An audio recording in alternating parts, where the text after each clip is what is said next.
बहुत ही प्यारे बच्चों, पाठ एहसास लघु कथा है पाठ 11 में। इस कहानी के प्रश्न उत्तर। स्कूल बस के छात्र छात्राएं कहाँ जा रहे थे? उत्तर है स्कूल बस पर छात्र छात्राएं शैक्षिक भ्रमण के लिए रोज गार्डन जा रहे थे। अगला प्रश्न है छात्राएं बस में क्या कर रही थी? उत्तर है छात्राएं बस में अंताक्षरी खेल रही थी। आगे है दिवाकर बस में बैठा क्या देख रहा था? उत्तर है दिवाकर बस में बैठकर खिड़की के बाहर वृक्षों को और दूर तक फैले आसमान को देख रहा था। आगे है दिवाकर को अपने मन में अधूरेपन का एहसास क्यों होता था? उत्तर है दिवाकर अपाहिज था और दूसरे बच्चों की भांति उछल कूद नहीं कर पाता था, इसलिए उसे अपने मन में अधूरेपन का एहसास होता था। आगे प्रश्न 5 है कार्यक्रम के दौरान छात्र छात्राएं क्या देखकर डर गए? उत्तर है कार्यक्रम के दौरान छात्र छात्राएं सांप को देखकर डर गए। आगे है प्रश्न है 3-4 पंक्तियों में उत्तर दे। दिवाकर की नए स्कूल में किसने मदद की? उत्तर है दिवाकर के पिता की ट्रांसफर होने के कारण गांव के स्कूल से शहर आया था। यहाँ शहर के स्कूल में वह स्वयं को अधूरा समझ रहा था। उसकी शारीरिक अपंगता उसे दूसरों से अलग करती थी। वह न ही उनके साथ खेल कूद पा रहा था और न ही दौड़ भाग कर सकता था।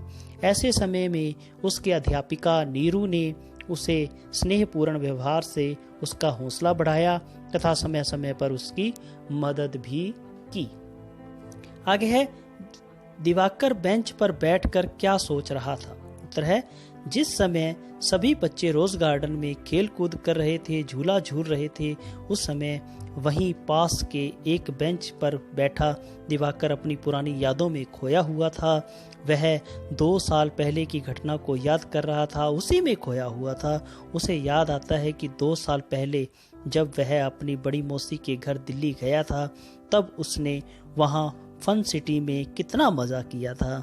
उस समय फन सिटी में कितना खेला कूदा था, वहाँ उसने खूब मस्ती की थी। यही सब विचार उसकी यादों में दिमाग में घूम रहे थे। आगे प्रश्न है सांप को देखकर दिवाकर क्यों नहीं डरा? उत्तर है शहर से आने से पहले दिवाकर गांव के स्कूल में पढ़ता था। वहाँ उसने खेतों में कई बार सांप व अन्य जानवरों को देखा था। उसके लिए सांप को देखना कोई नई और डर की बात नहीं थी। इसके साथ साथ वह एक साहसी, निडर और कर्मशील बालक भी था। उसने अपनी सूझबूझ का परिचय देते हुए अपने विवेक और वैसाखी का सहारा लेकर सांप को दूर फेंक दिया था। आगे प्रश्न 4 है दिवाकर ने अचानक सांप को सामने देखकर क्या किया? उत्तर है दिवाकर अचानक सांप को देखकर तनिक भी घबराया नहीं, जबकि अन्य छात्र छात्राएं डर के मारे कांप रहे थे। किसी को कुछ सूझ नहीं रहा था। ऐसे में दिवाकर ने बड़े ही धीरज से काम लिया। उसने बिना डरे और घबराए अपनी वैसाखी से सांप को उठाकर दूर फेंक दिया। आगे प्रश्न 5 है दिवाकर को क्यों पुरस्कृत किया गया?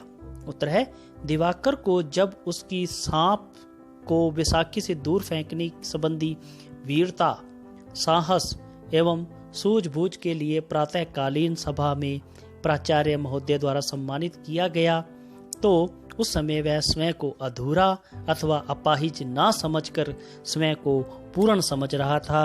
अब उसे दूसरों को देखकर स्वयं में कोई कमी का एहसास नहीं हो रहा था। आगे प्रश्न 6 है इंपॉर्टेंट है लघु कथा एहसास का उद्देश्य क्या है?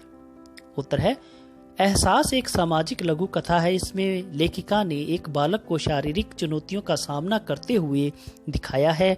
लेखिका प्राय यथार्थ की पृष्ठभूमि पर अपनी कहानियों की रचना करती है। मानवतावाद का समर्थन करना ही उनका मुख्य उद्देश्य रहा है।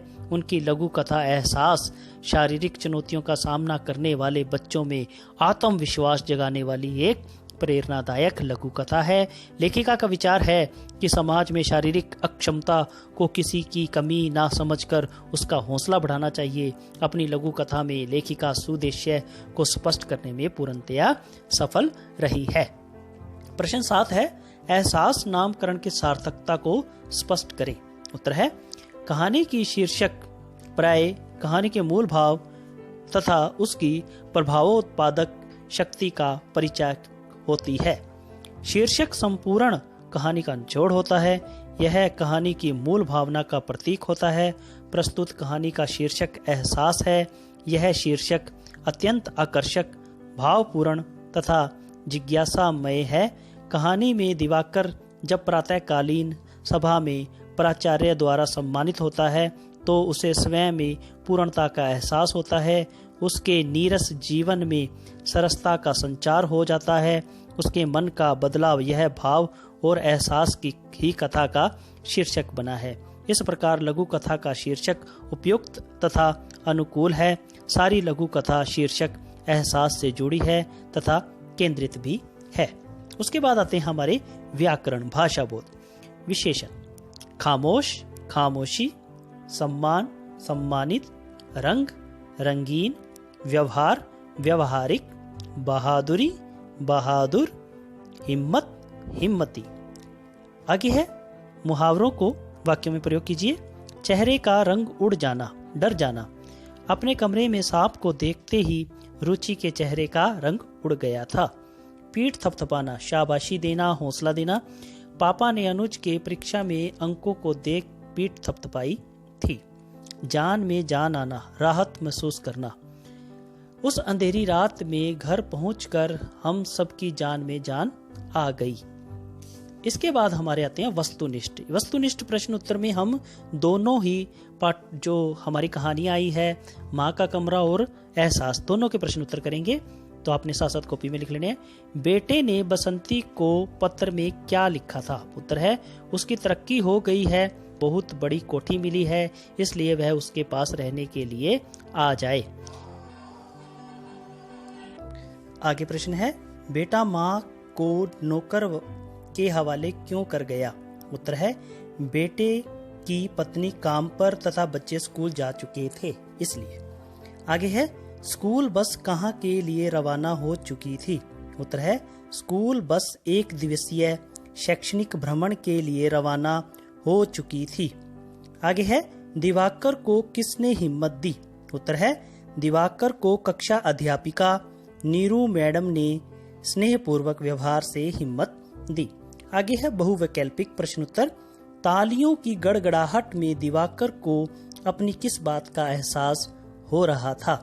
उत्तर है अपूर्णता, विजय, पूर्णता और पराजय। तो उत्तर आएगा पूर्णता। तो सही उत्तर है पूर्णता। आगे है शहर में नौकरों वाला कमरा किसे दिया गया था? ऑप्शन है रेशमा को, बसंती को, भागो को और बचनी को। उत्तर आएगा बचनी को। दिवाकर ने बैसाखी से किसे उठाकर दूर फेंक दिया? ऑप्शन है सांप को, कुत्ते को, चूहे को, बिल्ली को। उत्तर आएगा सांप को।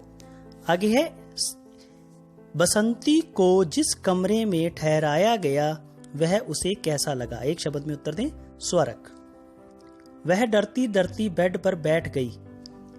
हाँ या नहीं? उत्तर आएगा नहीं। आगे है दिवाकर बैसाखियों के सहारे चलता था। हाँ या नहीं में उत्तर हाँ। छात्राएं लुकन छिपाई खेल रही थी। गलत, वो अंताक्षरी खेल रही थी। बेटे की जिद के आगे बसंती की एक ना चली। सही या गलत? उत्तर आएगा सही। आगे है रिक्त स्थान भरने हैं। बहुत डैश गद्दे थे, नरम।